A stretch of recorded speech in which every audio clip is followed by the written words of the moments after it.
بسم الله الرحمن الرحيم الحمد لله رب العالمين الحمد لله الذي خلق السماوات والأرض وجعل الظلمات والنور ثم الذين كفروا بربهم يعدلون نحمده تعالى ونستعينه ونستغفره ونعوذ بالله من شرور أنفسنا ومن سيئات أعمالنا من يهده الله فلا مضل له ومن يضلل فلا هادي له أشهد أن لا إله إلا الله وحده لا شريك له وأشهد أن محمدا عبده ورسوله اللهم صل على محمد وعلى آل محمد كما صليت على إبراهيم وعلى آل إبراهيم إنك حميد مجيد اللهم بارك على محمد وعلى آل محمد كما باركت على إبراهيم وعلى آل إبراهيم إنك حميد مجيد ورضى اللهم عن الخلفاء الراشدين والصحابة أجمعين ومن تبعهم بإحسان إلى يوم الدين ما بعد السلام عليكم ورحمة الله وبركاته mes sœurs, mes frères, la famille, les louanges et les remerciements, les éloges appartiennent à Allah seul. Le premier qui n'a pas de début, le dernier qui n'a pas de fin. L'apparent, le dominant sur toutes choses, le subtil, le bien informé, celui qui a créé les cieux et la terre en 6 jours, sans besoin. C'est l'omniscient, l'omnipotent, celui qui n'a besoin de rien et dont tout a besoin. Le miséricordieux par essence, par excellence. Nous le louons donc, nous revenons vers lui repentant. Nous demandons protection contre les conséquences de nos péchés et les tendances de l'âme. Celui qui Allah guide, nul ne saura l'égarer. Celui qui est privé de sa guidée, nul ne saura lui montrer le droit chemin. J'atteste donc qu'il est le seul digne d'adoration et j'atteste de la véracité, de l'exemplarité, de la prophétie de Muhammad ibn Abdillah. Qu'Allah bénisse ce prophète, sa famille, ses compagnons et tous ceux qui les auront suivis dans le droit chemin et nous fassent l'honneur d'en faire partie.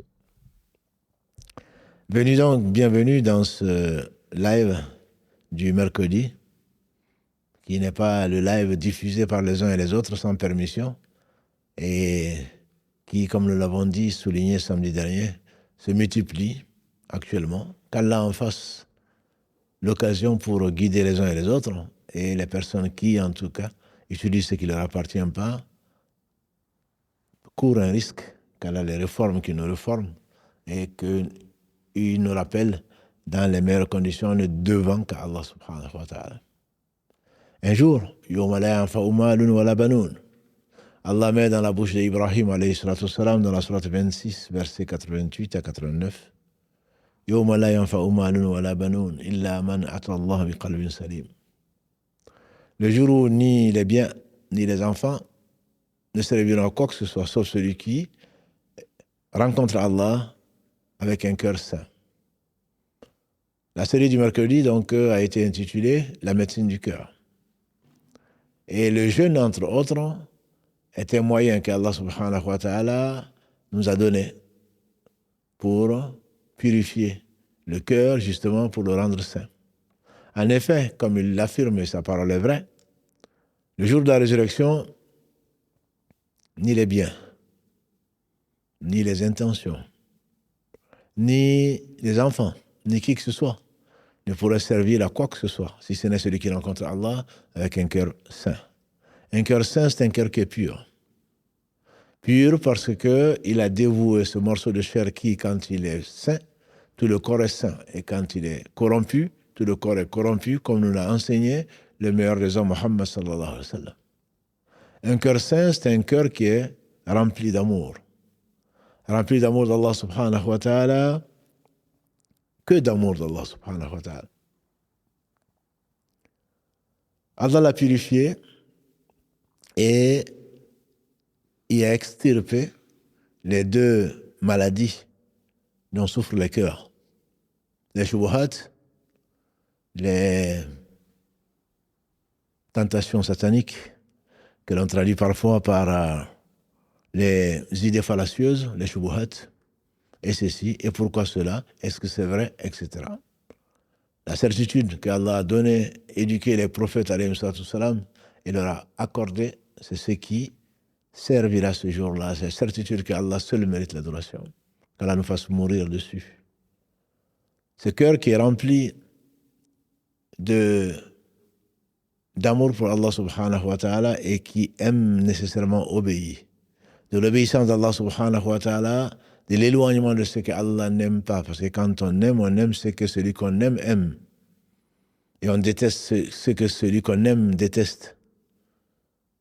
Et on n'aime pas ce que celui qu'on aime déteste. Et voilà la règle pour ceux d'entre nous qui philosophent. On ne peut pas aimer ce que celui qu'on aime déteste. Deux amours ne se rencontrent pas dans le même cœur, disent les gens de science. L'un en chasse l'autre. Les shubuhat, ce sont ces maladies du cœur qui font que tu doutes. Tu doutes souvent. Je ne parle pas des waswas.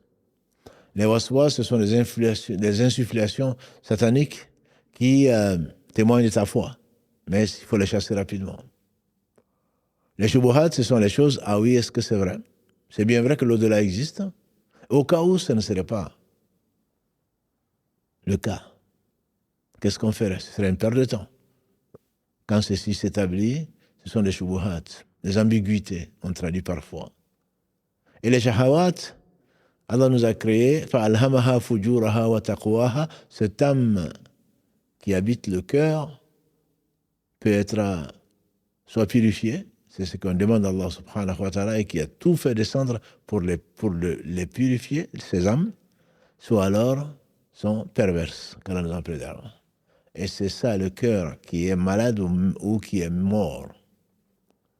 Ce cœur qui est saint, c'est ce cœur qui met Allah au-dessus de tout. Le suivi du prophète sallam au-dessus de tout. Bien qu'il soit tenté, le critère, c'est Allah a dit, le messager a dit. Et donc il ne met pas une parole quelconque au-dessus de la parole d'Allah subhanahu wa ta'ala et encore moins au-dessus de la parole du prophète sallallahu alayhi wa sallam qui ne parlait pas de lui-même.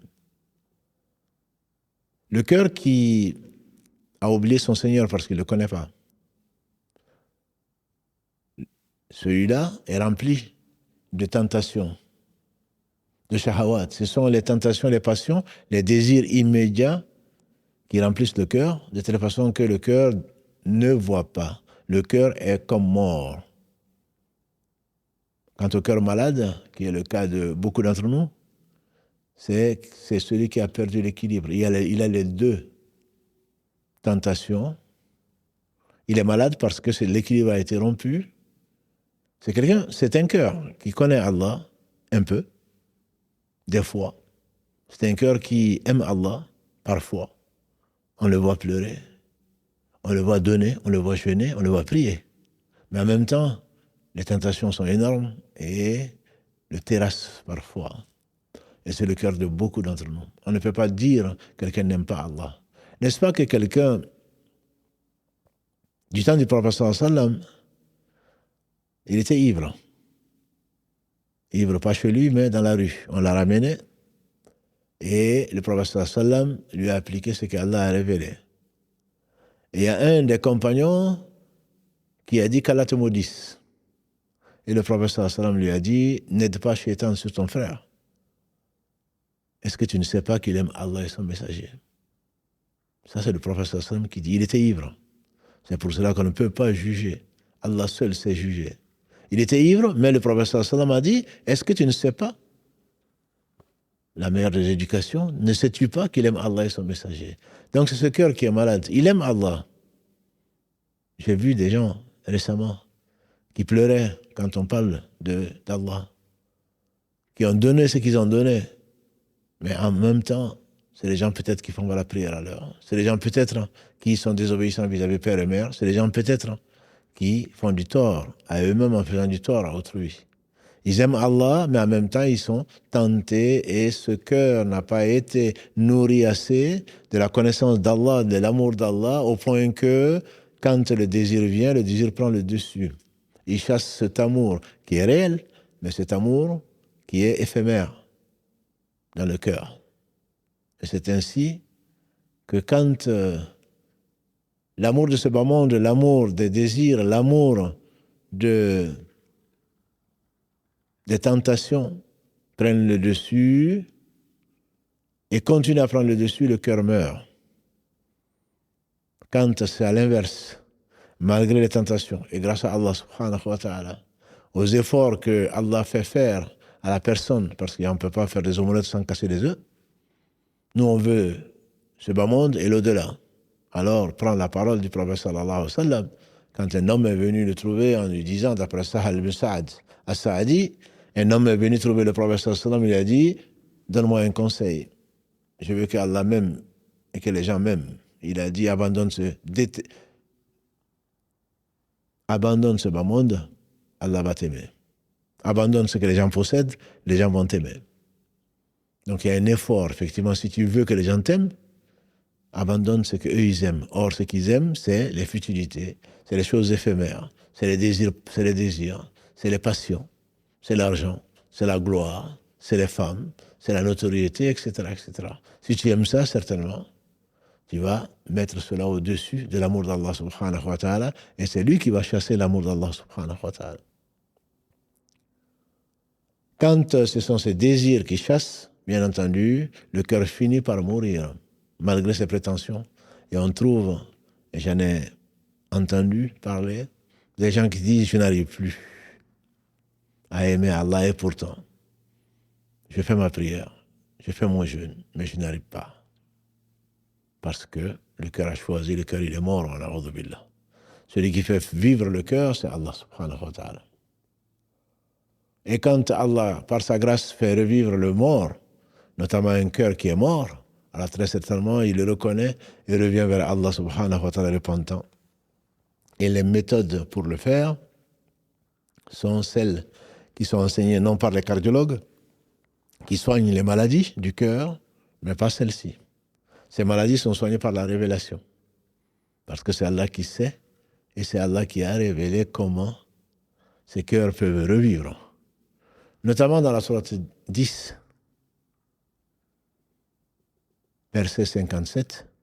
Dans la sourate 17, verset 82, Allah subhanahu wa ta'ala promet aux croyants une guérison des cœurs au travers de ce qu'il a fait descendre, qui est le Coran. Et on verra, Inch'Allah, plus tard, puisqu'on parle, on se rapproche du mois de Ramadan, Inch'Allah, on en parlera pour dire comment le Coran, grâce à Allah subhanahu wa ta'ala, sa parole incréée, devient une miséricorde, certes, mais en même temps, une guérison pour le cœur. Donc l'occasion de jeûner fait partie, pour ceux qui ne le faisaient pas avant, ou ceux qui le font encore, fait partie des moyens par lesquels Allah a voulu purifier les cœurs. Qu'est-ce que c'est que le jeûne? Le jeûne, en arabe, c'est saoum. Et Allah l'utilise, subhanahu wa ta'ala, saoum, siyam, littéralement, linguistiquement, cela veut dire s'abstenir ou l'abstinence. Entre autres versets où Allah utilise saoum, c'est dans la bouche de Mariam, l'une des 4 meilleures femmes que la terre a portées, la mère de Jésus, alayhi salam. Quand les douleurs de l'accouchement l'ont entraînée sous le palmier, chargée de dettes, et donc elle était dans un état que l'on peut imaginer, qu'Allah bénisse nos mères. Pour l'innocenté, celui qui était en dessous d'elle lui a dit « ces coups, donc ces branches de palmier, mangez-en, bois de l'eau fraîche, et wakouli, et dis donc, si tu rencontres un humain, j'ai dédié au miséricordieux un jeûne. Le jeûne, donc, c'est s'abstenir. C'est-à-dire qu'elle s'est abstenue de parler. Et quand on l'a calomniée, elle a montré du doigt cet enfant dans le berceau, Jésus, fils de Marie, alayhi salam, et ils se sont étonnés comment est-ce qu'on va s'adresser à un enfant alors qu'il est dans le berceau. Il ne sait pas parler. Peut-être que même il ne comprend pas. En tout cas, il ne saura pas répondre. Et c'est là que Jésus, alayhi salam, a dit « Inni Abdullah, je suis serviteur d'Allah. Il m'a enseigné le livre, la sagesse, jusqu'à la fin de ce verset de la sourate Mariam, la sourate 19, donc verset 26 et suivant. Saoum, saouma, siyam en arabe, donc c'est s'abstenir. Et différentes formes donc d'abstention sont connues, notamment donc cette abstinence de la parole qui n'est pas une sunna. Il n'est pas permis de refuser de parler. même à quelqu'un, même à un frère, pendant 3 jours maximum, mais de dire aujourd'hui je ne parle pas. C'était une forme d'abstinence qui était permise et qui ne l'est plus. Aujourd'hui je ne parle pas, non. Ça n'existait pas dans la sunna du prophète sallallahu alayhi wa sallam. Ce qui est connu d'un point de vue pratique, dans l'abstinence en général, ce qu'on appelle le jeûne, que l'on comprend par jeûne, de formes diverses, c'est l'abstinence du manger, du boire. Ceci se retrouve dans l'histoire, comme Allah le dit, en effet, dans la sourate Al-Baqarah, verset 183, Allah dit « Ya ayyuhalladhina amanu kutiba alaykumus siyamu kama kutiba ala alladhina min qablikum la'allakum tattaqun » Ô vous croyants, le jeûne vous a été prescrit, comme il a été prescrit à vos prédécesseurs, afin que vous atteigniez la piété.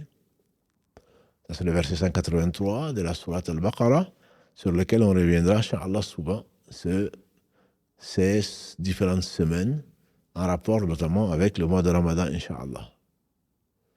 Et donc, ce jeûne peut être une abstinence totale ou une abstinence partielle. Chez les Nassara, par exemple, le jeûne, c'est de manger léger, pas gras. C'est boire, et on appelle ça le carême. C'est pour cela que certains musulmans traduisent le jeûne du mois de Ramadan par carême, ce n'est pas ça. Le carême, c'est une abstinence partielle. Du manger, de boire et ce que tu aimes. Mais tu manges quand même, tu bois. C'est pour cela que beaucoup sont étonnés de voir des musulmans ne pas manger, ne pas boire avec 50 degrés ou plus, et avec des jours de 16 heures, voire plus. Comment est-ce que cela se fait-il? Vous ne pouvez même pas boire, vous ne pouvez même pas manger, même un peu, même du poisson? Non. Notre abstinence est totale, la leur est partielle, avec des choix de mets qui n'aiment pas des choix de mets qui ne sont pas les mets favoris. Ça, c'est une abstinence qui est partielle. L'abstinence totale est celle que pratiquent les compagnons du prophète, qu'ont pratiqué les compagnons du prophète sallam, ce par quoi il est venu alayhi salatu salam, et que pratiquaient également des croyants de confession juive. Quand il est arrivé à Madina, d'après Ibn Abbas, radiallahu anhuma, le prophète alayhi salatu salam est arrivé à Madina et il a trouvé les juifs en train de jeûner un jour. Il leur a dit, pourquoi vous jeûnez? Puisqu'ils ne le savaient pas. Ils l'ont informé que c'est le jour de Ashura, c'est le jour où Allah a sauvé Moïse de Pharaon. Moïse a jeûné ce jour et les fils d'Israël qui l'accompagnaient ont jeûné ce jour, eux aussi jeûné ce jour.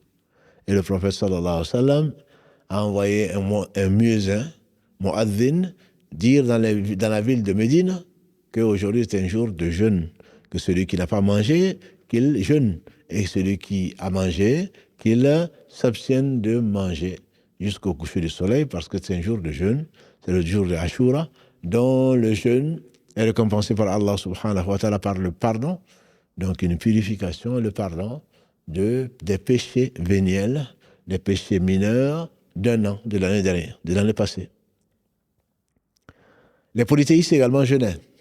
Notre mère Aïcha, radiallahu ta'ala anha, nous a rapporté que du temps de la Jahiliya, les polythéistes jeûnaient 3 jours par mois, sans spécifier leur façon de jeûner, ni comment ils jeûnaient. Et donc, ce jeûne peut être partiel ou total, et chez encore les croyants de confession juive, ils peuvent jeûner 24 heures.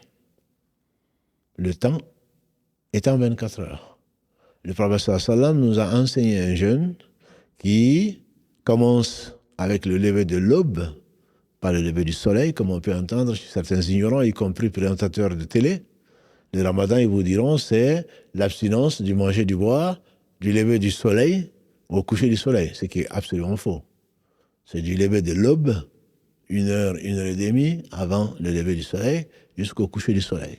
Donc cette abstinence du lever du soleil au coucher du soleil, du manger, du boire, des relations charnelles et tout ce qui peut rompre le jeûne est le jeûne que l'on peut appeler le jeûne des musulmans depuis le prophète sallallahu alayhi wa sallam. Et quand Allah a révélé donc l'obligation du jeûne de Ashura, donc quand le prophète sallallahu alayhi wa sallam est arrivé à Madina, ce jeûne était obligatoire.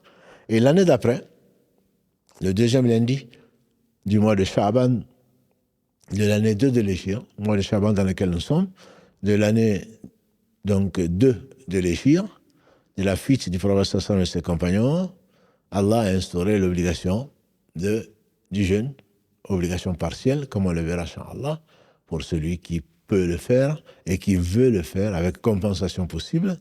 Mais ça, c'est une autre histoire, Inch'Allah, qu'on abordera plus tard, Inch'Allah. Et donc, depuis, ils ont jeûné, en fait, Ashura, qui était une obligation, mais depuis la révélation du verset, donc 183 de la Sourate al-Baqarah, jeûnait qui voulait Ashura et ne jeûnait pas, donc celui qui le voulait et compensait. Mais depuis la révélation donc, de ce verset, 184, 185 notamment, qui a obligé tous ceux qui pouvaient et qui étaient présents pendant ce mois, Shaharu Ramadan alladhi unzila fihi al-Qur'an, hudan linnas wa bayinati min al-huda wal furqan. C'est pendant le mois de Ramadan que le Coran a été révélé comme guide pour les gens, un critère de distinction entre le bien et le mal. Faman shahida minkum ash-shahr falyasum. Celui qui est présent pendant ce mois-là, qu'il jeûne. Et donc, depuis, c'est devenu une obligation, quatrième pilier de l'islam, même celui qui pouvait, dans le verset 184, celui qui peut jeûner, mais peut nourrir un pauvre à la place, mais ça c'était le verset 184 qui a été abrogé en quasi-totalité par le verset 185, mais Ibn Abbas radiallahu anhuma nous dit que il n'a pas été abrogé pour la femme enceinte et pour celle qui allait. Mais les personnes malades, de même que les personnes qui ne pouvaient pas supporter, donc il y a la personne qui est âgée, la personne qui est malade, mais également celle qui souffre, qui porte un enfant ou qui donne la vie à un enfant en l'allaitant, sont concernés par ceux qui ne peuvent le faire qu'avec difficulté. Voilà l'explication qui a été donnée par Ibn Abbas, radiallahu ta'ala anhuma, de ce verset 184, la sourate al-Baqarah. Donc ce jeûne a cette forme et restera sous cette forme puisque la religion est complète et ne va pas changer. En fonction du temps, on ne va pas, les musulmans en tout cas, sont unanimes, quand je parle des musulmans, je parle des savants, sont unanimes pour dire que cette forme de jeûne est celle que l'on fait pour l'agrément d'Allah subhanahu wa ta'ala, même si lui seul sait pourquoi on le fait. Et il y a du jeûne administratif, comme on le verra, Inch'Allah, par rapport à ce qui est recherché par le jeûne. Ce qui est recherché par le jeûne, c'est la piété. Mais donc, c'est le faire pour l'abstinence pour Allah. Il y a le jeûne médical. Le jeûne médical, c'est le jeûne que le médecin va conseiller à la personne qui souffre de certaines pathologies en disant il faut jeûner. Jeûner, ça veut dire qu'on peut passer quelques heures ou ne pas, ou passer chez le nutritionniste pour ne pas manger certains plats ou alors de sauter certains plats et faire un jeûne, bien entendu, qui n'est pas pour la face d'Allah subhanahu wa ta'ala, mais plutôt qui est pour retrouver la santé. Et il est conseillé scientifiquement de jeûner 2 jours par semaine. Et ceci correspond à ce que le prophète sallallahu alayhi wa sallam nous a enseigné, pas pour les mêmes raisons, parce que nos œuvres sont présentées à Allah lundi et jeudi. Et donc il a dit, j'aimerais bien que le jeûne fasse partie de mes œuvres qui sont présentées à Allah subhanahu wa ta'ala. Et elles sont toutes présentées à Allah subhanahu wa ta'ala le 15 Sha'ban, la nuit du 15 Sha'ban. Et Allah subhanahu wa ta'ala pardonne à tous, sauf à l'associateur et les gens donc qui sont en querelle, comme nous l'a enseigné le prophète sallallahu alayhi wa sallam. Donc il y a ce jeûne médical. Le musulman arrive avec le fait de le faire pour Allah subhanahu wa ta'ala et de bénéficier des avantages, tant spirituels que physiques, alors que autre que le musulman ne peut bénéficier que d'une catégorie d'avantages. C'est pourquoi il aura fait. Le prophète sallallahu alayhi wa sallam n'a-t-il pas dit dans le premier hadith d'An-Nawawi, et qui est le hadith le plus connu, bien qu'il soit rapporté que par la meilleure des croyants, Omar ibn Khattab, radiallahu ta'ala anhu, qui a rapporté, dans ce qui a été consigné dans l'authentique de l'imam Muslim, Innama al-amalu bin niyat wa innama li kulli imri'un ma nawa. Les actes ne valent que par l'intention qui les anime et à chacun selon son intention. Donc, c'est un hadith de base et qui constitue l'une des conditions sine qua non d'acceptation des œuvres par Allah subhanahu wa ta'ala. Si l'œuvre a été faite pour Allah seul, alors il se peut donc qu'il accepte. Si l'œuvre n'a été faite pour autre chose, فَمَنْ كَانَ هِجْرَتُهُ إِلَى اللَّهِ وَرَسُولِهِ فَهِجْرَتُهُ إِلَى اللَّهِ وَرَسُولِهِ. La suite du hadith, les œuvres ne valent que par l'intention qui les anime et à chacun selon son intention.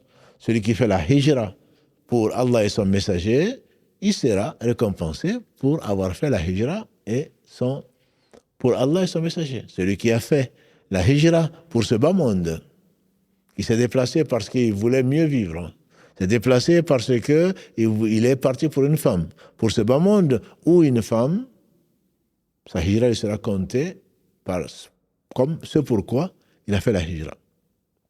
En effet, comme on le sait, et vous le savez, et c'est extrêmement important qu'on se le rappelle, puisque le rappel profite aux croyants, qu'Allah nous rende croyants. Les 3 premiers combustibles de l'enfer sont 3 personnes qui ont fait des actes qui ressemblent aux actes des gens du paradis. Un qui a appris le Coran par cœur, qui a appris la science et qui l'a enseigné. Et le jour du jugement dernier, Allah va l'appeler, bien qu'il sache avant de l'avoir créé, il va lui rappeler ses bienfaits. Et tout bienfait vient d'Allah. Tout bienfait vient d'Allah. Il va lui rappeler, il va les reconnaître, bien sûr. Ce jour-là, il n'y a pas de mensonge. On ne peut pas.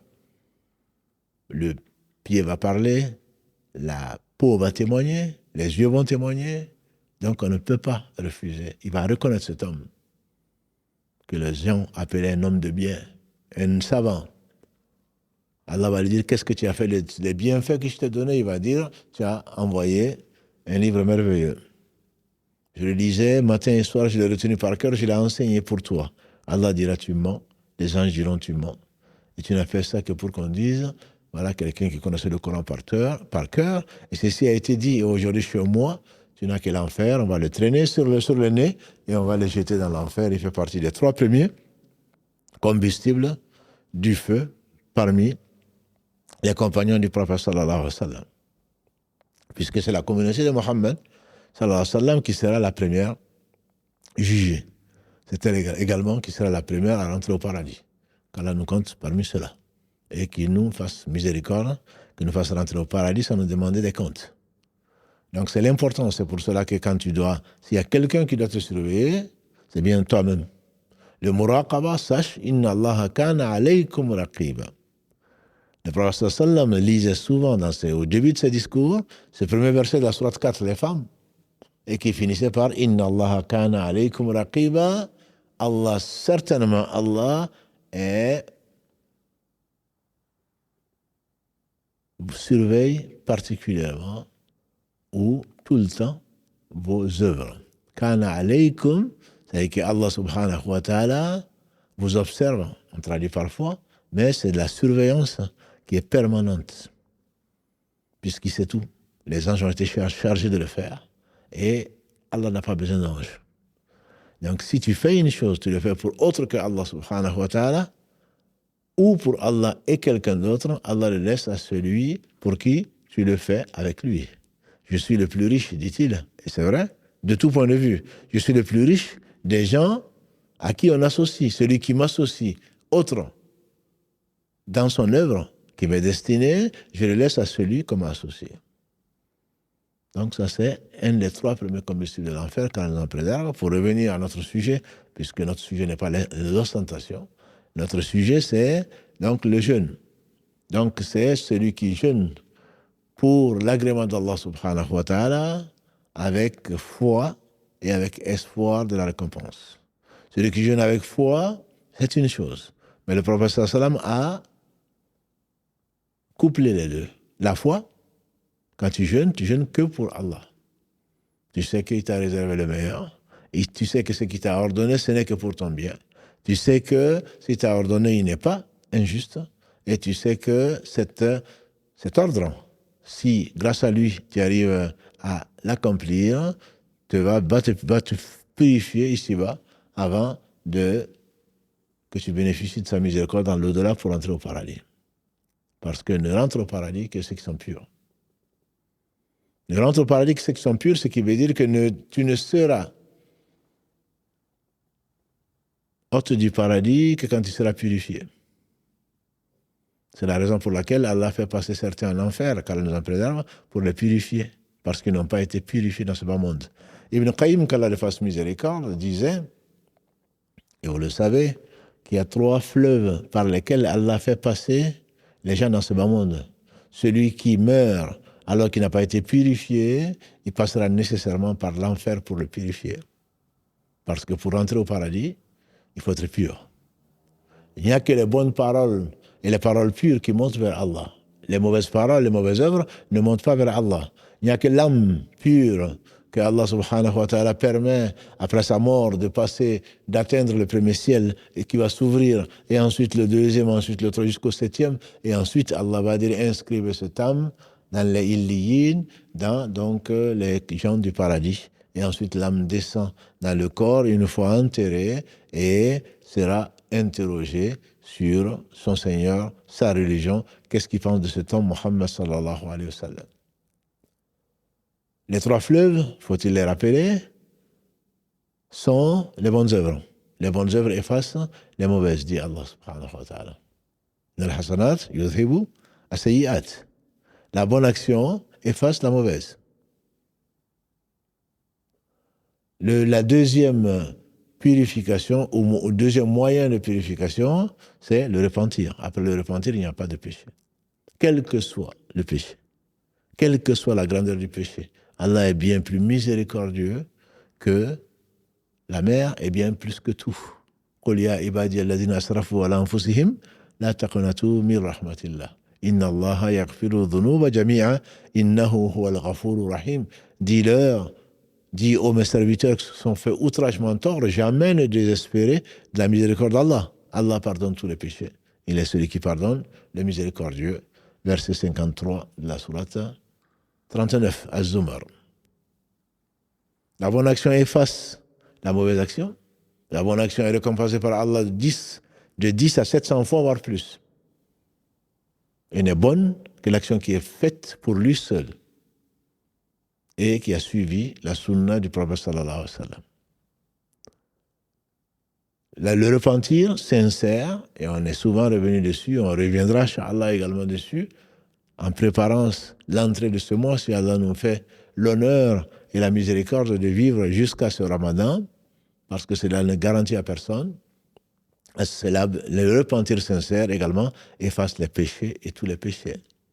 Enfin, tout ce qui arrive aux croyants, depuis une maladie, un souci, jusqu'à la piqûre d'épine, Allah lui enlève des péchés et l'élève en degré. Ce sont les 3 fleuves que Allah t'a mis, ma sœur, mon frère, comme épreuve. Dans ce bas monde, Allah te tend la main le soir pour te pardonner les péchés du jour et te tend la main le jour pour te pardonner les péchés du soir, jusqu'à ce que l'âme atteigne le gosier ou que ce soit la fin du monde. Voilà 3 fleuves. Le 4e fleuve, si tu meurs dans cet état, si tu meurs alors que tu n'as pas profité de son temps, et ton temps, nous sommes tous en sursis. Nous sommes tous en sursis. On ne sait pas quand est-ce qu'on va être condamné. On ne sait pas quand est-ce qu'on va rejoindre l'au-delà, au travers de la tombe avant la résurrection. Donc, on n'a pas beaucoup de temps à vivre. Comme le disait quelqu'un d'autre, on est dans les arrêts des jeux, ou le temps additionnel, pour ceux qui suivent les matchs. On est dans le temps additionnel. L'arbitre a pratiquement pris le sifflet et il attend. Ça a été écrit quand il y a eu la fécondation. 120 jours après, d'après l'avis majoritaire, avec l'insufflation de l'âme.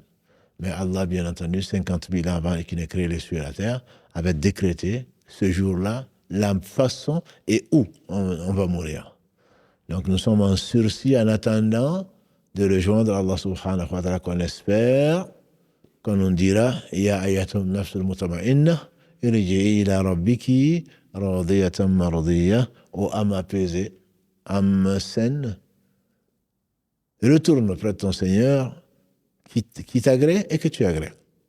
Versets 27 à 28 dans la sourate 89, Al-Fajr, l'aube. Sinon, donc, l'âme sera purifiée parce qu'elle ne monte vers Allah que le pur, et celui qui n'est pas pur passera nécessairement en enfer. Et la miséricorde d'Allah, pourtant, est vaste, pour ne pas dire immense. Et donc, le jeûne procède. Parmi les vertus du jeûne, justement, c'est pour nous purifier, entre autres. Le prophète sallallahu alayhi wa sallam nous a enseigné que celui qui jeûne avec foi et espoir de la récompense, Allah lui pardonne tous ses péchés véniels.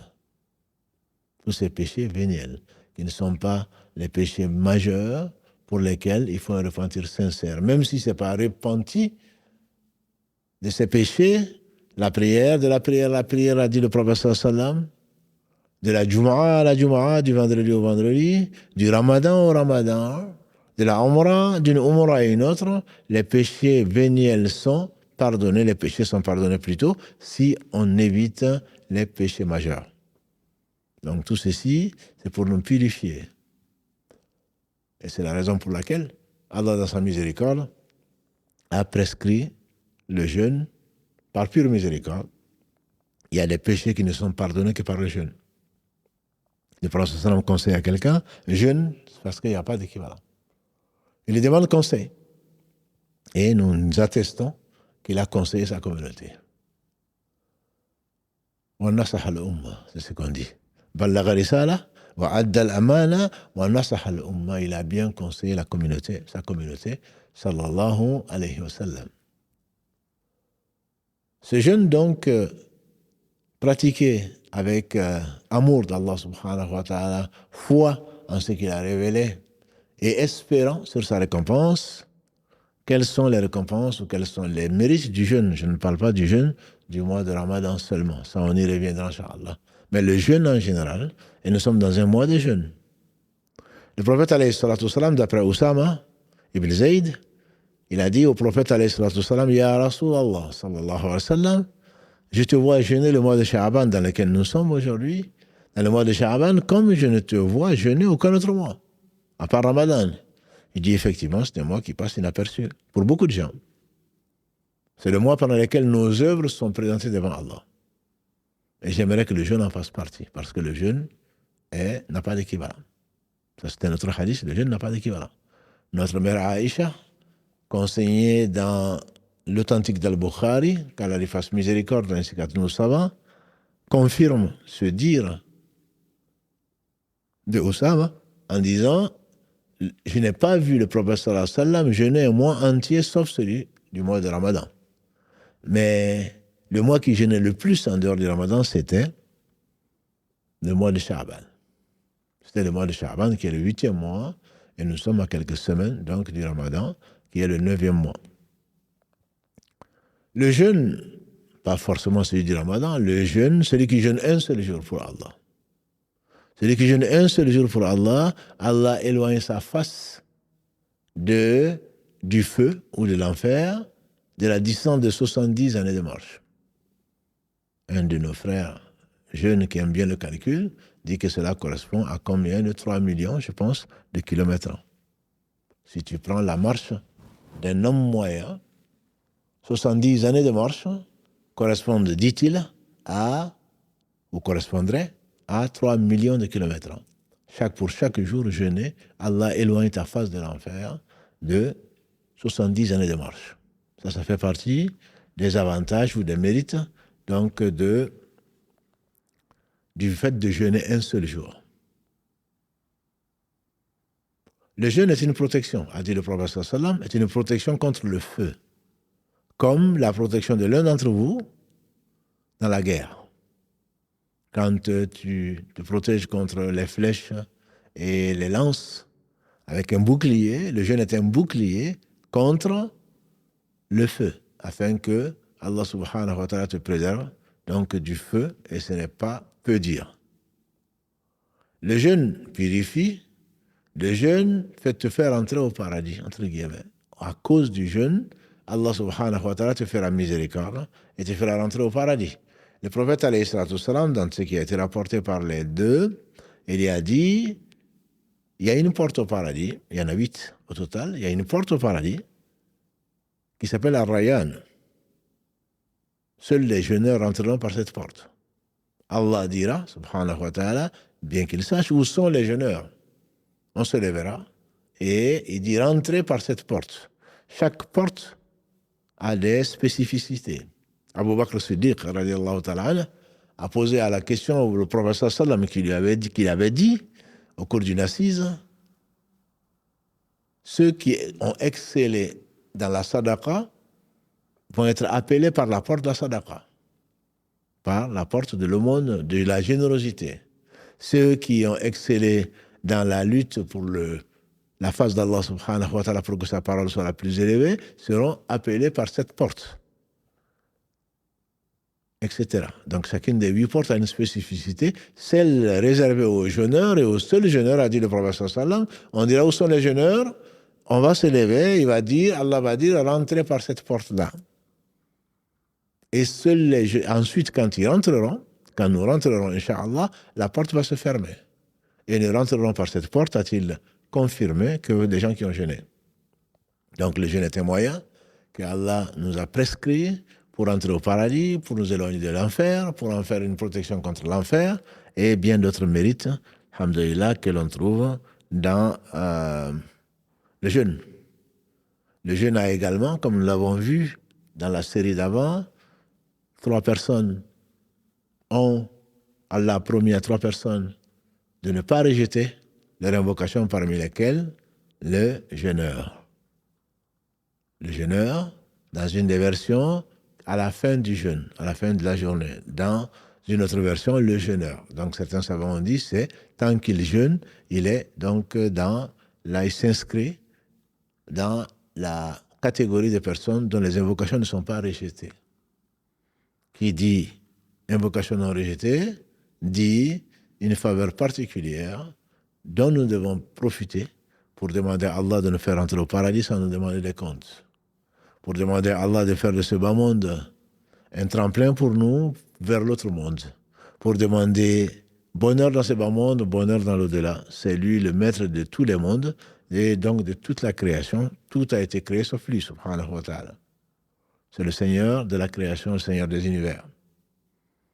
Donc voilà une chance unique pour tous ceux qui ont accepté sincèrement, suivant donc cette tradition musulmane, de s'abstenir du manger et du boire, de relations conjugales, du lever de l'aube au coucher du soleil, pour Allah subhanahu wa ta'ala.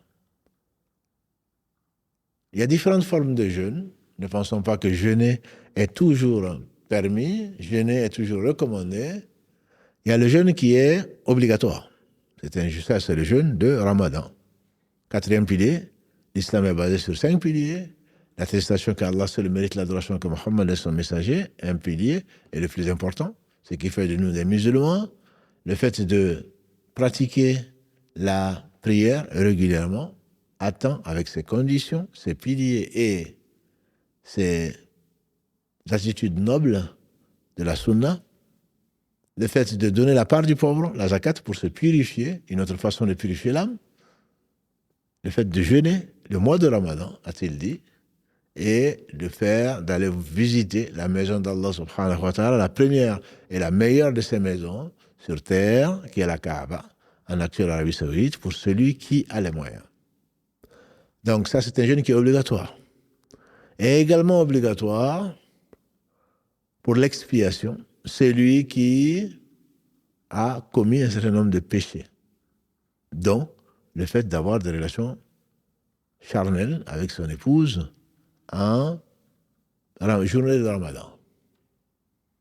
Sans excuse, j'entends. Ce n'est pas par oubli, ce qui m'étonnerait, et non plus parce que la personne était malade ou est malade, maladie bien entendu qui l'empêche pas d'avoir des relations, comme des maladies chroniques qui obligent à prendre des médicaments dans la journée. Donc, on nourrit un pauvre par jour, etc. Donc, qui n'est pas empêché ou plutôt qui n'a pas cette possibilité de ne pas jeûner, et qui, tout en jeûnant, tout en se rappelant qu'il jeûnait, puisque Allah ne nous tient pas rigueur pour ce que l'on fait par erreur ou par oubli, tout en n'oubliant pas, et ce n'est pas une erreur, qu'il y a des relations conjugales dans la journée avec son épouse, celui-là se doit de libérer un esclave, qu'on ne trouve plus, fort heureusement, ou alors de jeûner 2 mois consécutifs. C'est un jeûne qui est obligatoire. Pour également l'homicide involontaire, dans certaines conditions qu'Allah décrit dans la sourate 4, en particulier les versets 92 et suivants, la personne, si elle ne trouve pas le prix de sang, se doit de jeûner 2 mois consécutifs pour qu'elle goûte la gravité, la sacralité de la vie. Ceci également, ce sont des jeûnes qui sont obligatoires. Celui également qui fait vœu de jeûner, parce que il a demandé à Allah, si tu me donnes une femme pieuse, je vais jeûner 2 mois consécutifs, ou si tu me donnes cet examen-là, je vais faire ceci, cette formation, si je l'ai, je vais faire cela, si tu me donnes ça, je vais faire cela. Alors la personne est tenue, le vœu également oblige à la personne donc à jeûner ce que la personne s'est imposé, et ce n'est pas quelque chose qui est conseillé, parce que Allah n'est l'obligé de personne. Il fait ce qu'il veut, et si tu jeûnes, c'est pour toi-même, c'est pas pour Allah. Allah se passe des univers. Wallahu ghaniyun anil alamin. Allah se passe de la création. Donc, dire à Allah, tu me donnes ça, alors si tu me donnes ça, je vais faire ça. Ce n'est pas très poli. Ce n'est pas très respectable. Ce n'est pas très respectueux plutôt. Ce n'est pas poli. Allah qui peut tout donner sans rien, s'il veut qu'une chose soit, il suffit qu'il dise, elle est. Toi, tu veux, quelque part, demander une faveur. Demande une faveur, bien sûr. Fais du bien, lève-toi la nuit pour pleurer, implore même ton Seigneur, quelles que soient les conditions dans lesquelles tu es, il t'entend, il te voit, et il est miséricordieux, ne lui promets rien. La promesse est un engagement. Si tu ne tiens pas ta promesse, tu as une des caractéristiques de l'hypocrisie. Donc, que ceci ne rentre pas dans nos habitudes, parce que souvent, je n'ai pas d'enfant, tout le monde en a, j'en veux, Allah, si tu me donnes ça, je vais faire ceci. Pourquoi ? Demande simplement à Allah de te donner un enfant de façon ferme. Et Allah sait, si tu doutes de quelque chose, dis, si ceci est dans moi, bien ici-bas et dans l'au-delà. Et tu te rappelleras que Al-Khidr a dit à Moussa, alayhi salatu salam, cet enfant dont il a été la cause de la mort était un enfant de 2 croyants, et son sort était d'aller en enfer s'il avait grandi. Mais comme il est mort, alhamdulillah, en étant enfant, il n'est pas responsable, donc il ne sera pas jugé pour aller en enfer, il ne sera pas jugé de ses actes, responsable de ses actes. Donc ne demande pas à Allah ce qui n'est pas du bien pour toi. Et surtout en lui promettant monts et merveilles, tu ne peux le faire que si Allah le veut. Ma sœur, fais attention à tes promesses. Mon frère, fais attention. Quand j'aurai ceci, quand j'aurai cela. Je me rappelle encore de ce jeune homme qui était dans la mosquée et qui était au chômage. Il était au chômage, et chaque fois qu'on le voyait, il était aux 5 prières à la mosquée. Chaque fois qu'on le voyait, il dit, prie pour moi s'il te plaît, pour qu'Allah me donne un travail. Et Allah lui a donné, je vous assure, mes frères et sœurs, un travail à 2 pas d'ici. À 2 pas d'ici. Peut-être, j'espère qu'il est en train de suivre ce live. À 2 pas d'ici. On ne le voyait plus que le vendredi. Ensuite, on ne le voyait plus. On ne le voyait plus. Il était à 2 pas de là. Même pas 50 mètres de cette mosquée. Il y a des choses que tu demandes à Allah qui, quand elles se réalisent, ce n'est pas du bien pour toi. Toujours est-il que ça, c'est un jeûne qui est obligatoire, et je n'ai pas besoin d'insister pour que vous sachiez que c'est une obligation. Ce qui fait que celle qui est tombé malade, qui a été éprouvé, ou qui a eu ses menstrues ou ses lochis, se doit de rendre ces jours, parce que ce sont des jours qui sont obligatoires. C'est un jeûne qui est obligatoire. On rend ces jours si on peut, bien entendu. Si on ne peut pas, on nourrit un pauvre. Et comme les conditions sont connues, mais ça c'est plutôt technique. Un jeûne qui est louable. Un jeûne est louable, puisqu'on a vu, le jeûne n'a pas d'équivalent. Puisque avec un seul jour de jeûne, Allah éloigne ta face de l'enfer ou du feu de la distance de 70 années de marche, il est conseillé de jeûner. Parmi les jeûnes qui sont conseillés, on a dit, c'est le jeûne du mois de Sha'ban. De la première quinzaine, plus exactement, du mois de Sha'ban. Lundi, on a un peu détaillé cet aspect. Les 15 premiers jours, n'importe qui peut jeûner, entre guillemets, c'est plutôt recommandé et louable de le faire. Et après, le 15, le prophète sallallahu alayhi wa sallam dit, abstenez-vous de jeûner, sauf les catégories qu'on a vues, celui qui doit encore un jour de jeûne obligatoire, celui qui jeûnait quelques jours, parmi les jours de jeûne louable, lundi et jeudi, celui qui fait le jeûne de Daoud, sur lequel on reviendra, un jour sur deux, et donc celui qui a l'habitude de jeûner peut jeûner ces jours-là, de Sha'ban, mais sont louables les jeûnes, le jeûne plutôt de la première quinzaine de Sha'ban. Louable également le jeûne des 9 premiers jours de Dhul Hijjah. Les 9 premiers jours, les 10 premiers jours de Dhul Hijjah sont les meilleurs jours de l'année. Toutes les bonnes actions sont meilleures aux yeux d'Allah subhanahu wa ta'ala qui a rendu ce mois sacré.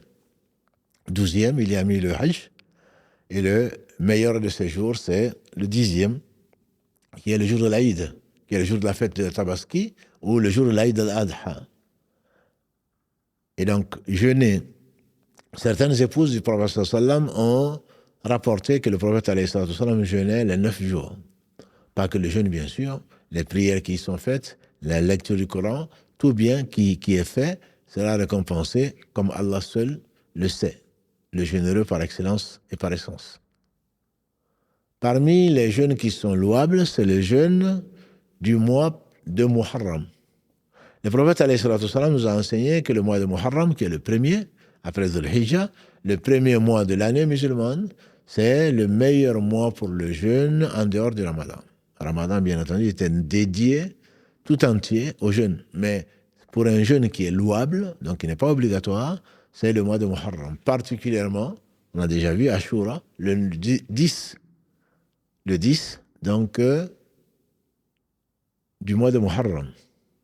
La dernière année de sa vie, comme vous le savez, le prophète sallallahu alayhi wa sallam a jeûné. Les musulmans ont jeûné avec lui, puisque c'était un jeûne qui était louable. Depuis Ramadan, ce n'était pas une obligation. Le jeûne était louable et le prophète sallallahu alayhi wa sallam a jeûné le 10e. Mais comme ce jeûne a coïncidé avec celui des fils d'Israël, il a dit l'année prochaine, Inch'Allah, si je vis, je jeûnerai le 9 et le 10. Donc le 10 particulièrement, le jeûne efface les péchés véniels d'un an. Le 10 est particulièrement recommandé. Donc, ceux qui veulent suivre sa sunna qawli, sa parole, jeûneront le 9 et le 10 pour faire la distinction entre notre jeûne et celui des Yahoud, celui des judaïsés. Ou alors le 10 et le 11. Et dans une version, le 9, le 10 et le 11. Pendant le mois de Dhul Hijjah, on a dit les meilleurs jours sont les 10. Ce sont les meilleurs jours de l'année. Parmi ces meilleurs jours, il y a un jour particulier qui est le jour de Arafat.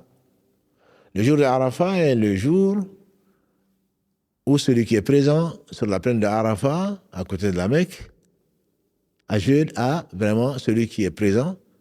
Le prophète m'a dit, le Hajj c'est Arafat. Celui qui n'est pas présent ce jour, une partie de l'après-midi, n'a pas fait le Hajj. Donc c'est le meilleur jour pour les invocations. Et les non-pèlerins, il leur est conseillé de jeûner ce jour. Celui qui jeûne le jour de Arafat, pour Allah bien sûr, avec foi et espoir de la récompense, Allah subhanahu wa ta'ala lui pardonne 2 années de péché véniel. 1 an passé et 1 an à venir. Donc ça fait partie des jeûnes qui sont louables. Également louables en dehors du jeûne du mois de la patience qui est le Ramadan, c'est celui qui jeûne 3 jours par mois. Donc en dehors du Ramadan, c'est comme s'il avait jeûné toute sa vie. 3 jours par mois, la bonne action étant récompensée de 10 à 700 fois. Jeûner 3 jours chaque mois, notamment les 13, 14, 15, qui sont les jours de Ayyam al-Baïda, les jours blancs, donc sont particulièrement indiqués, mais on peut également jeûner d'autres jours qui ne sont pas les jours blancs, donc qui sont les jours, 3 jours par mois, qu'Allah récompensera comme si on avait jeûné tout le mois. Le meilleur jeûne, celui qu'Allah a aimé le plus, c'est le jeûne de Daoud, alayhi salam. Il jeûnait un jour sur deux. La meilleure prière, c'est celle de Daoud, alayhi salam, prière de nuit. Il dormait la moitié de la nuit, priait le tiers et redormait le sixième.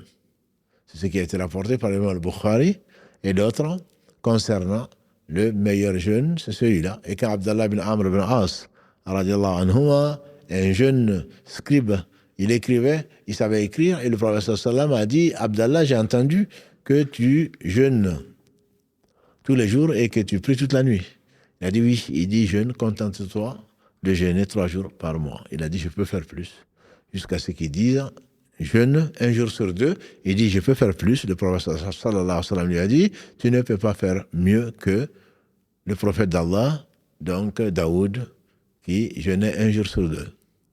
On dit que ce jeûne un jour sur 2 est un jeûne idéal dans la mesure où un jour tu donnes le droit à l'âme de manger, de boire, d'avoir ce qu'elle souhaite de licite, et l'autre jour tu la prives pour te purifier. C'est vraiment l'équilibre, c'est le meilleur des façons de jeûner qu'Allah subhanahu wa ta'ala a inspiré à Daoud alayhi salam et ensuite a révélé au prophète sallallahu alayhi wa sallam ce qu'il en était et qui donc nous l'a enseigné.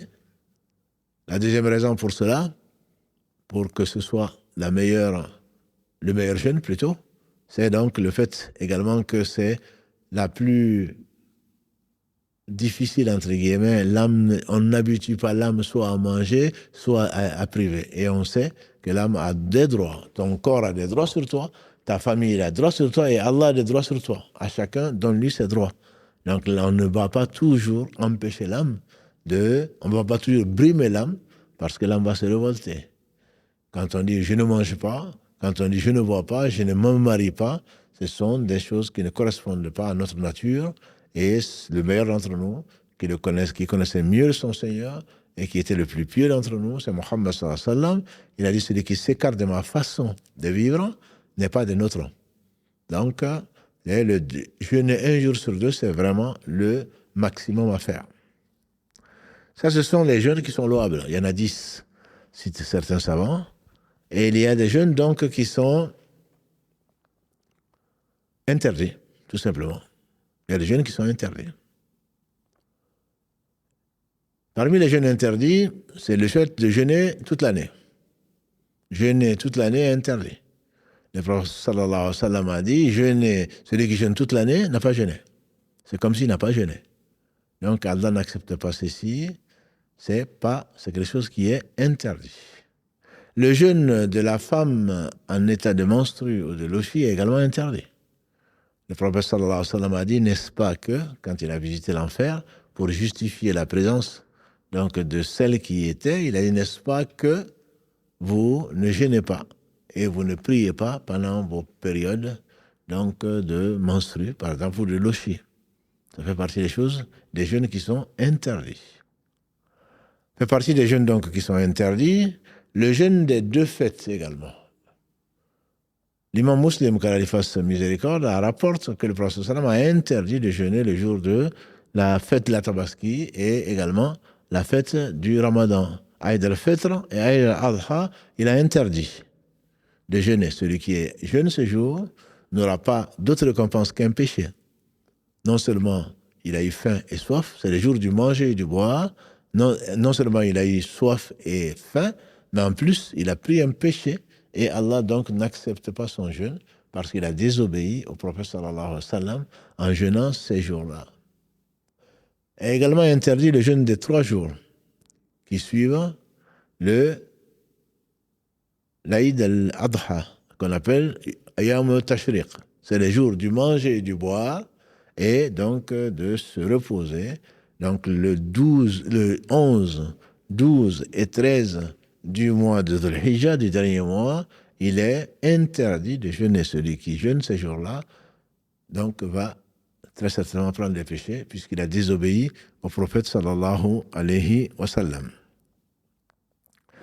Et également interdit le fait de jeûner alors qu'on est malade, Allah dit subhanahu wa ta'ala dans la sourate 4, verset 29, ne vous donnez pas la mort. Ne vous donnez pas la mort. Allah est particulièrement miséricordieux. Ne vous donnez pas la mort quand on sait qu'en jeûnant, et ça c'est un conseil que je donne à mes sœurs et à mes frères, qui, parce qu'ils ont des maladies chroniques, et il faudrait prendre des médicaments, et le jeûne est interdit. Leurs médecins ou les médecins sont unanimes pour dire qu'ils ne doivent pas jeûner, et ils préfèrent, parce qu'ils se sentent mal de ne pas jeûner, et Allah est miséricordieux parce qu'ils ne le connaissent pas, ou alors parce que qu'est-ce que les gens vont dire, et ils vont se mettre à jeûner alors que c'est interdit, formellement interdit. Donc ce jeûne-là, quand on est malade et que l'on meurt, on n'est pas un martyr. C'est plus proche du suicide que de la mort de martyr. Parce que Allah a facilité les choses. Celui qui ne peut pas jeûner, il donne à manger à un pauvre, s'il peut. S'il ne peut pas, il n'a même pas à payer quelque chose s'il n'a pas de quoi manger. Donc Allah est miséricordieux et il n'impose à aucune âme ce qu'elle ne peut pas supporter. Donc ça fait partie des 4 jeûnes donc, qui sont interdits. Je rappelle, c'est le jeûne donc des 2 fêtes, le jeûne de Tashriq, des 3 jours qui suivent la Tabaski ou le jour Aïd al-Adha, le jeûne pendant les menstrues, que l'on doit ensuite rendre si l'on peut, que l'on doit rendre avant l'autre Ramadan, et également donc le jeûne du malade qui a une maladie chronique qui risque de s'aggraver ou qui risque d'amener à la mort si la personne se met à jeûner. Il y a des jeûnes, donc on a dit louables, il y en a 10. Il y a des jeûnes qui sont blâmables. Parmi les jeûnes blâmables, il y a 2 catégories. Il y a celles qui sont déconseillées, il y a celles qui sont vraiment blâmables. Déconseillées, c'est Arafat pour le pèlerin. Quelqu'un qui se retrouve le 9 Dhul Hijjah sur la plaine de Arafat, l'année dernière, il fait 52, 56 degrés, et qui jeûne, parce que c'est Arafat, parce que celui qui jeûne Arafat, Allah lui pardonne les péchés véniels de 2 ans. Alors que tu es sur cette plaine, si vraiment tu as fait un pèlerinage que Allah a accepté, il te pardonne tous les péchés. Les péchés véniels comme les péchés qui sont majeurs. Et le prophète sallam disait à sa cousine, les gens discutaient à Arafat, il a fait un seul pèlerinage. Hein. Pendant ce pèlerinage, à Arafat, les gens discutaient, certains disaient il jeûnait. D'autres disaient non, il ne jeûne pas. Elle lui a envoyé du lait. Et il s'est levé pour montrer aux gens en fait qu'il ne jeûnait pas. Il l'a bu. C'est pour cela qu'on ne peut pas dire boire debout est interdit puisqu'il l'a fait, mais c'est des circonstances particulières. Et là, c'était pour donner l'exemple. Mais on doit s'asseoir pour manger et boire. Mais s'il nous arrive de manger et de boire plutôt debout, cela ne veut pas dire qu'on a fait un péché. Mais il faut soit avoir oublié, soit ne pas pouvoir le faire autrement. Et là, dans ce cas, c'était un cas particulier pour montrer aux gens qu'il fallait plutôt, sa sunna était de manger à Arafat plutôt que de jeûner. Ça fait partie donc des jeûnes qui sont non recommandés, dira-t-on. Non recommandé. Mais si tu jeûnes, ton jeûne reste valable. Le jeûne également non recommandé, c'est le jeûne du vendredi seul. Le vendredi est notre fête, a-t-il dit. Que personne ne choisisse le vendredi pour jeûner. Le samedi seul également. Sur ce point, il y a divergence chez les savants, parce qu'il y a un hadith qui dit que celui qui ne jeûnez pas le samedi, sauf dans votre mois, c'est-à-dire Ramadan, obligatoire. Si vous avez jeûné parce que vous n'avez pas de quoi manger, et vous ne trouvez que des racines de vigne, mâchez-les pour couper votre jeûne. Donc, pour cela, certains savants, dont le Cheikh Albani, qu'Allah lui fasse miséricorde, disaient que samedi, même si ça tombe le jour de Arafat, lui, il ne jeûnait pas. Mais l'avis majoritaire des savants, c'est samedi seul qui est déconseillé de jeûner, puisque le prophète sallallahu alayhi wa sallam a dit à quelqu'un qui a jeûné vendredi, il lui a dit, est-ce que tu as jeûné? Il a dit, j'ai jeûné vendredi. Il dit, est-ce que tu as jeûné jeudi, hier? Il a dit non. Est-ce que tu comptes jeûner demain, donc samedi? Il a dit non. Il a dit alors, rends le jeûne. Vendredi seul est déconseillé. fortement déconseillé. Ne parlons pas le samedi.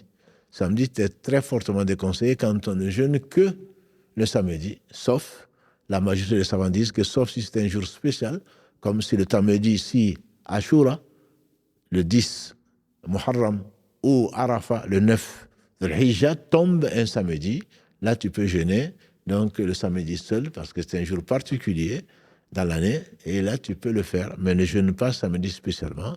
Et le mieux encore, c'est de jeûner vendredi et samedi, ou de jeûner dans le cas du 9. Les mois sacrés sont bons à jeûner, et donc dans ce cas particulier, tu peux jeûner le mois de Dhul-Hijjah. Les 9 premiers jours sont bons à jeûner, sont recommandés. Donc tu peux jeûner du 1 jusqu'au 9. Et pour Muharram, et également, c'est un mois sacré, on a dit, c'est le premier mois sacré, le premier mois de l'islam, et du compute ou du calendrier musulman, lunaire, et en même temps, c'est le meilleur mois pour jeûner. Donc n'attends pas de jeûner que Ashura, si ça tombe un samedi. Le mieux, c'est que tu jeûnes le 9 et le 10, comme l'a conseillé le prophète sallallahu alayhi wa sallam, mais on ne peut pas dire qu'il est interdit de jeûner le 9 et le samedi plutôt. Et celui qui jeûne, bien entendu, un jour sur deux, le jeûne de Daoud, un jour sur deux, forcément, une semaine sur deux, ça tombera un samedi. Une semaine sur deux, ça tombera un samedi, mais il ne va pas dire je ne vais pas jeûner parce que c'est un samedi. Auquel cas, ce qui s'est imposé comme jeûne, un jour sur deux, ne pourra pas marcher. Parmi donc les jeûnes qui ne sont pas conseillés, c'est le jeûne de deuxième moitié de Shaban. On a dit que le prophète sallam a dit qu'il fallait qu'on pouvait jeûner. Il le conseillait de jeûner jusqu'à la moitié de Shaban. Le fait de jeûner, sauf si tu as l'habitude de jeûner lundi et jeudi, ou tu as des dettes qu'il faut rendre avant Ramadan, le fait de jeûner la deuxième moitié de Shaban est un jeûne qui n'est pas conseillé, on dirait. Qui n'est pas conseillé. Ce qui est vraiment blâmable, c'est le jeûne continu. Nous avons dit que ce qui distingue notre jeûne de celui des gens du livre, a dit le prophète sallam, c'est le sahur. C'est le fait de prendre un petit déjeuner avant l'aube. Le prophète sallam nous a conseillé cela. Il y a une baraka également, mais ce n'est pas, on va rentrer dans l'aspect technique. Le jeûne, c'est du lever de l'aube au coucher du soleil. On n'a pas à continuer, sauf par oubli ou parce qu'on a été pris par le sommeil ou on s'est trompé d'heure, mais on n'a pas à continuer. Le prophète sallam a dit à ses compagnons, ne faites pas le joint entre 2 jours. C'est-à-dire, on va jeûner de l'aube à l'aube. On jeûne de l'aube au coucher du soleil. Ils ont dit, mais toi tu le fais. Il dit, moi c'est mon Seigneur qui me donne à manger et à boire. Moi c'est mon Seigneur qui me donne à manger et à boire. Et donc, je ne suis pas comme vous. Et c'est facile à Allah subhanahu wa ta'ala. Et donc, le faire, c'est désobéir au prophète sallallahu alayhi wa sallam. Là, c'est pratiquement interdit. Pratiquement interdit. Ce n'est pas déconseillé, c'est pratiquement interdit. Parce que tu as désobéi au prophète sallallahu alayhi wa sallam. Ce qui également a été interdit par le prophète sallallahu alayhi wa sallam sans arriver comme le jour interdit, de jeûne comme pour la femme qui a ses menstrues, c'est le fait de jeûner le jour du doute. Tu ne sais pas si c'est le 30 Sha'ban ou c'est le 1er Ramadan. Le mois a 29 jours, a dit le prophète sallallahu alayhi wa sallam. Le mois a 29 jours, 30 moins 1. Le 29 au soir, on va regarder comme cette année si le croissant lunaire est apparu ou pas. Mais toi, tu n'as pas les moyens, tu n'as pas l'information. Est-ce que demain, c'est le 30 Sha'ban ou c'est le 1er? Si on n'a pas pu voir le croissant lunaire le 29 Sha'ban, on complète le mois de Sha'ban à 30. Toi, ne sachant pas si c'était 30 Sha'ban ou le 1er Ramadan, tu te mets à jeûner. Donc, tu ne sais pas si c'est un jeûne qui est surrogatoire ou c'est un jeûne qui est obligatoire, c'est-à-dire le jeûne de Ramadan.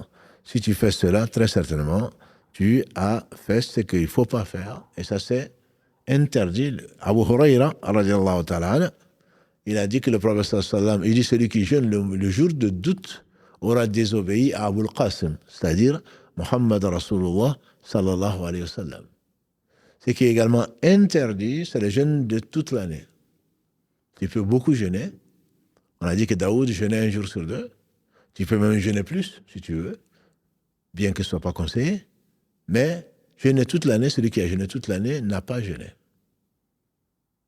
Si tu as plusieurs expiations à faire, par exemple, tu peux jeûner.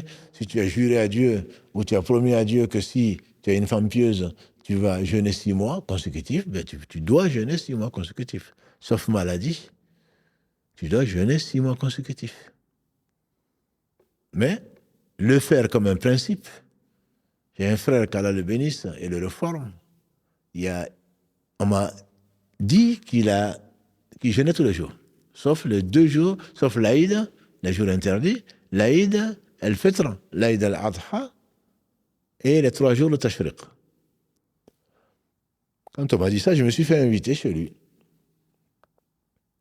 Et il m'a honoré comme le ferait un croyant.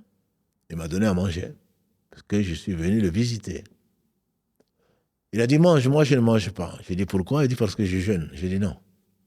J'ai fait comme Abu Darda avec Salman al-Farisi avec Abu Darda. Il a dit, Abu Darda, Allah a fraternisé Abu Darda et Salman al-Farisi. Salman al-Farisi est venu chez Abu Darda. Il a trouvé Darda qui n'était pas paré, ni quoi que ce soit. Il dit, qu'est-ce qui t'arrive? Il dit, ton frère de religion, Abu Darda, ce bas monde ne l'intéresse plus. Donc, je m'habille ou pas, pour lui, c'est rien. Il pense qu'à l'au-delà. Et il lui a amené à manger, il dit, mange, moi je jeûne. Il a dit, non, je ne mangerai pas tant que tu ne vas pas manger. Il dit, non, moi je jeûne. Il dit, non, mange. Parce que la sunna, quand tu as un invité et que ce n'est pas une obligation, tu dois couper ton jeûne et manger. Donc ce frère, j'ai été le visiter et il me dit, non, non, mange, moi je jeûne. Je dis, non, tu vas manger avec moi. Et après, il me dit, non, tu ne connais pas je jeûne tous les jours, effectivement, parce que tu ne connais pas mon casier judiciaire. C'est-à-dire qu'il a fait tellement de péchés pour lui qu'il faut qu'il jeûne tous les jours pour se rattraper. Non, tu ne peux pas. Il faut qu'Allah l'accepte. Et Allah n'a pas créé ange. Et tu ne peux pas jeûner tous les jours. Si le prophète sallam l'a interdit, c'est parce que tu ne peux pas le supporter. Un jour meilleur qu'aujourd'hui, le prophète sallam, quelqu'un est venu le voir. Il a dit, tu ne me reconnais pas? Il dit non. Il dit, je suis celui que tu avais quitté et l'autre qui t'avait quitté. Et depuis que je t'ai quitté, je ne fais que jeûner. Il a dit, ne le fais pas. Jeûne 3 jours des mois sacrés. Ça te suffit. 3 jours des mois sacrés, des 4 mois sacrés. Et donc, c'était quelqu'un qu'on ne reconnaissait même plus, tellement il jeûnait. Allah se passe du jeûne, Allah se passe de tout. Les anges ne mangent pas, ne boivent pas. Nous avons été créés pour manger et boire, pour dormir. Les anges ne dorment pas. Et se réveiller, et pour avoir des époux et des épouses. Celui qui s'éloigne de ça n'a pas appliqué la sunna de Mohammed sallallahu alayhi wa sallam. La religion est facile, a-t-il dit. Personne ne s'impose des choses difficiles sans que la religion ne le casse. Non, moi je mange pas. Dans la journée, tous les jours je jeûne. C'est interdit. Tu n'as même pas de récompense. C'est comme si tu n'avais pas jeûné. C'est comme si tu n'avais pas jeûné. Troisième et dernière catégorie, c'est le fait que le couple vive ensemble et que la femme jeûne en présence de son mari, alors qu'il se peut que le mari ait besoin de lui pour avoir des relations charnelles. Donc elle se doit de lui demander la permission de jeûner, et si le mari a quelques envies de relation, il lui est permis de couper le jeûne de son épouse. Donc même si tu jeûnes, le mieux serait de s'assurer qu'il n'est pas dans ce cas où qu'il jeûne lui aussi, tant mieux. Sinon, s'il avait, parce que le mariage sert également, dans l'islam surtout, ça sert également à se protéger donc des tentations de l'extérieur. Si toi tu jeûnes parce que, comme on a vu lundi, moi je suis revenu vers Allah, mon mari est loin d'Allah, et donc moi je jeûne tous les jours, ou je jeûne lundi et jeudi, etc. Et mon mari se contente du peu, pour ne pas dire qu'il est empêché parce qu'il prie même pas. Et donc moi je me suis rapproché d'Allah, et je me permets de... Non, chacun a des droits. Allah a donné à chacun des droits. L'époux a des droits, l'épouse a des droits. C'est la raison pour laquelle tu ne peux pas, si tu es en couple, faire ce que tu veux. Tu dois tenir compte des envies, des limites, des désirs de ton épouse et de ton époux. Je pense avoir assez insisté dessus pour dire que l'épouse a autant de droits en relation charnelle que l'époux. Et donc, il n'est pas question de traiter sa femme autrement et de se refuser à sa femme quand elle en a besoin. Voilà donc, en très résumé, ça fait un peu technique, mais ce n'était qu'une introduction à notre série pour nous faire aimer le jeûne, parce qu'il n'a pas d'équivalent. Le jeûne n'a pas d'équivalent. Qu'est-ce que ce jeûne? Quelles sont les formes de jeûne? Les formes permises, les formes louables et les formes que peuvent prendre les jeûnes dans l'islam et en dehors de l'islam. Également les mérites énormes de jeûne. C'était donc le propos de ce soir. Inch'Allah, la semaine prochaine, on va rentrer dans plus spirituel pour voir la sagesse d'Allah subhanahu wa ta'ala, une partie plutôt, pour nous encourager à nous préparer psychologiquement à ce mois béni qui est le mois de Ramadan. Donc, qu'Allah vous bénisse, mes sœurs et frères, qu'Allah nous montre le Ramadan dans des conditions les meilleures possibles, santé, avec une foi la plus élevée possible, parce qu'un seul jour, jeûner différencie, comme on le verra, Inch'Allah, celui qui est mort avant le Ramadan et celui qui est mort pendant le Ramadan, celui qui est mort après le Ramadan. Ce sont des choses complètement différentes. Qu'est-ce qu'a dit le prophète sallam d'après Abu Bakr? Pas Abu Bakr. Abu Bakr, il a rapporté du prophète sallam, le meilleur d'entre nous, c'est celui qui vit le plus longtemps dans les bonnes œuvres. Et le pire d'entre nous, c'est celui qui vit le plus longtemps dans des mauvaises œuvres. Donc, qu'Allah nous fasse vivre autant que la vie est meilleure pour nous, qu'il nous rappelle quand la mort sera meilleure pour nous, parce que l'au-delà est très certainement meilleur qu'ici, mais ce que tu vas cultiver ici, les efforts que tu vas faire pour Allah, grâce à Allah et par Allah, te serviront. Celui qui est dans la tombe va donner le monde et tout ce qu'il contient, s'il pouvait, pour faire une seule prosternation. Que dire alors pour jeûner un seul jour? Voilà donc devant nous un mois béni, un mois exceptionnel, qui ne reviendra qu'au jour du jugement dernier. Qu'Allah accepte nos œuvres et nous pardonne nos péchés, qu'Allah nous fasse vivre les meilleurs jours, et que le jour où il va nous rappeler soit le meilleur de nos jours, et que la dernière de nos œuvres soit la meilleure de nos œuvres, parce que l'homme sera ressuscité, et la femme aussi, sur la dernière de ses œuvres. Qu'Allah bénisse Mohammed, sa famille, ses compagnons, tous ceux qui les auront suivis dans le droit chemin, et nous fasse l'honneur d'en faire partie. Notre prochain rendez-vous, Inch'Allah, ce sera samedi, le live, avec sur le joyau de la prophétie, Mohammed ibn Abdillah. سبحانك اللهم وبحمدك أشهد أن لا إله إلا أنت أستغفرك وأتوب إليك سبحان ربك رب العزة عما يصفون وسلام على المرسلين والحمد لله رب العالمين والسلام عليكم ورحمة الله وبركاته.